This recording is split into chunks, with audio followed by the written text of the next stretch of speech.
Hello fantasy managers and welcome back for another video. My name's Jack and today we're going to discuss the players to avoid for Qatar 2022 World Cup Fantasy.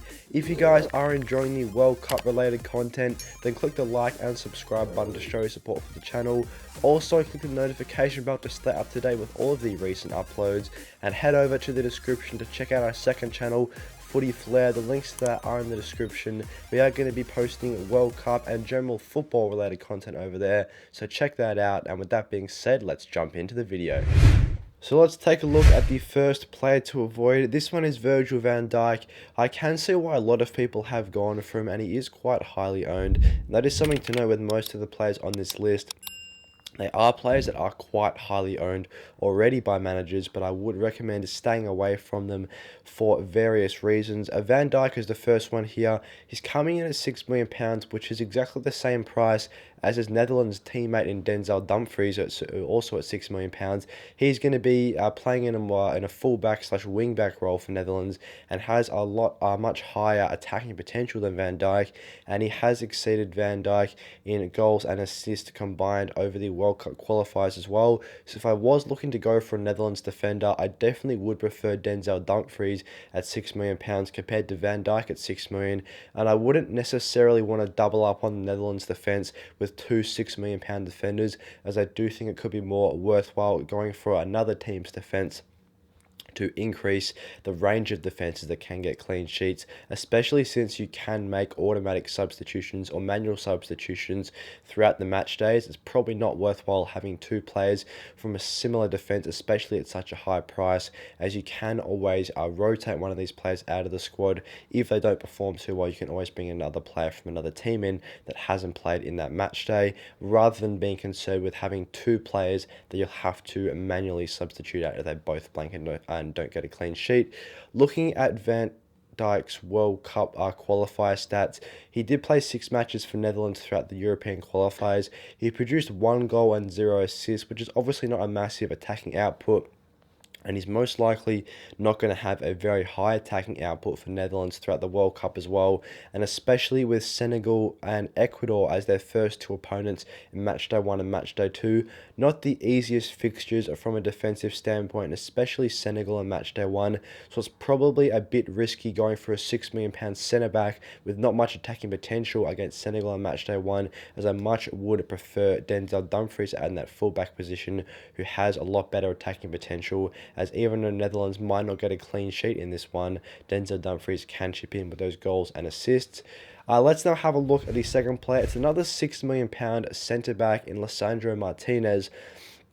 He is another very, very highly owned player. I believe his ownership is sitting at over 15% right now. And looking at some of his World Cup qualifying stats, I'm not massively sold on him, especially considering how many other better Argentina defenders there are for a cheaper price than Martinez, as Martinez is actually their most expensive defensive asset, whereas I would prefer a couple of the other defensive assets, such as Tagliafico, Otamendi. I would expect him to be starting there as well. They are £500,000 to £1 million cheaper than Martinez, and have a lot higher attacking potential than him. Lisandro Martinez did play 4 matches for Argentina in the World Cup qualifying stats, so he actually did miss out on the starting 11 on quite a number of occasions, and there is the potential chance that he's not in that starting 11 for some matches in the World Cup, as he missed out quite frequently throughout the qualifiers. He obviously didn't produce any goals or assists in his 4 matches, so pretty much has 0 attacking potential for his returns. So for that reason, I definitely would be looking to get on another Argentina defender if you are very keen on their defense. There's no doubt that Argentina do have good clean sheet potential, and I'm not saying Martinez won't get clean sheets, but as always, you want to prioritize the potential for attacking returns as well for defenders, and I do think a couple of the other Argentina defenders are not only cheaper, but do provide more in the goals and assist department, and this was shown throughout the CONMEBOL World Cup qualifiers. The third player on this list is another £6 million player. This one's Thibaut Courtois in goals. This one definitely could be quite controversial, as he is the most selected keeper in World Cup fantasy so far this season, but I would recommend holding off him, as I'm not massively massively keen on spending a bomb on a keeper in this World Cup Fantasy tournament, especially since if you want to get the better players, the better outfield players, especially this World Cup Fantasy, you do have to spend a bit more money.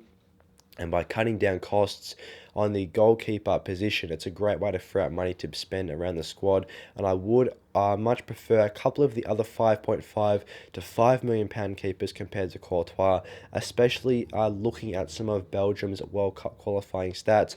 Just a quick one to note, this is not saying that Courtois is a bad player at all. I think he's probably the best keeper in the world right now, if not top two. So I think just based on Belgium's clean sheet stats, I wouldn't be massively keen on spending £6 million on Courtois. In his 5 matches in the World Cup qualifiers, he only recorded 1 clean sheet and conceded 5 goals, which is not the best stat line for a keeper of his price. I would definitely much prefer even Pickford at 5.5. Diogo Costa for Portugal looks like a great option at 5. Just spending a bit less on a keeper and still capitalising on a fairly strong defence rather than going for that Belgian defence that haven't been the best throughout the World Cup qualifiers.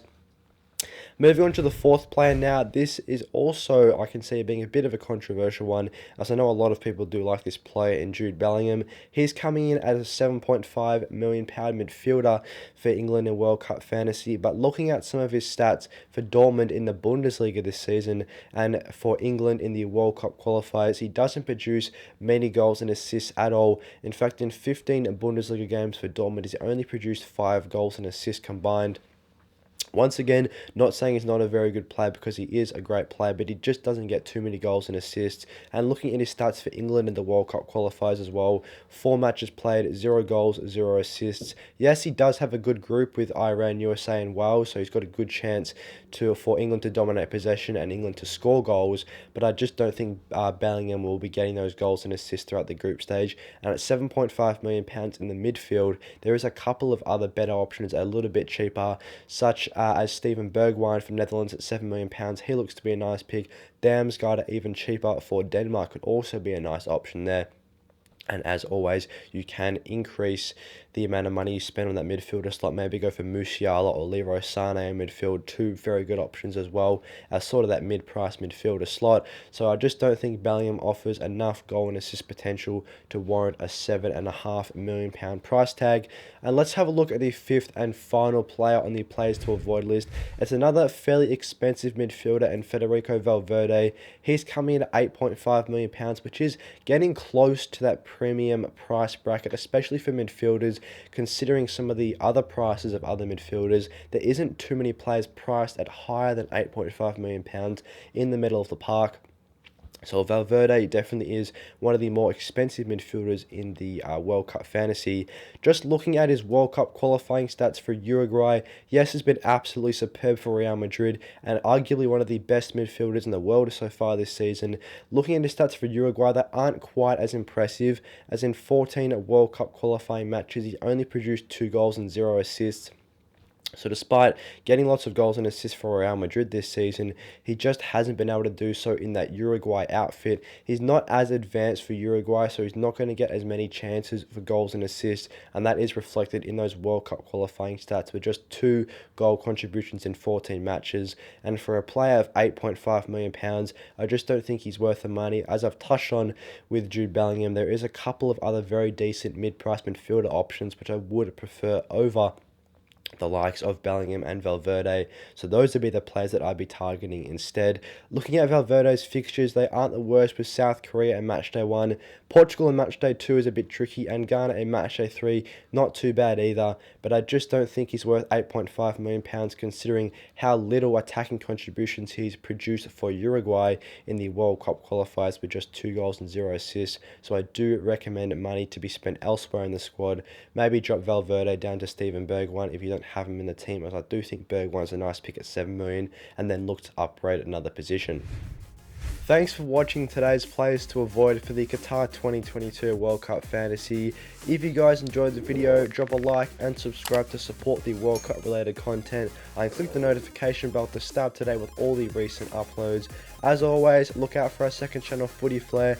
We have been posting World Cup related and football related content, so the links to that are in the description down below and in the pinned comment. So with that being said, I'll see you guys in the next one.